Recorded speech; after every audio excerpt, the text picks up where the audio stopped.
Welcome back to another technical deep dive here in the debug zone. Today we're tackling a big question and breaking it down with insights from other users.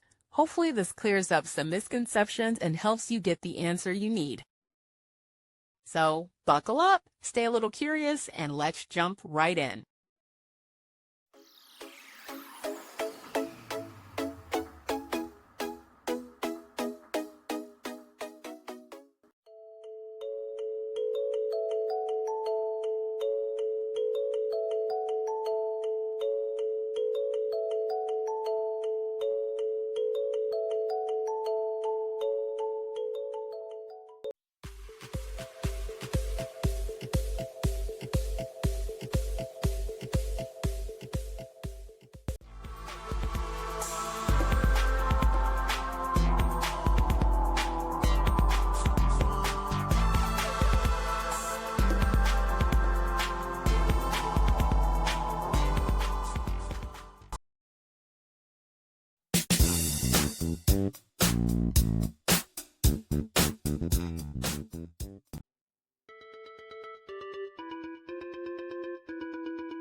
And that's a wrap.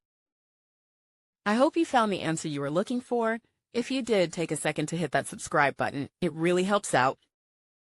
And let me know in the comments which solution worked best for you.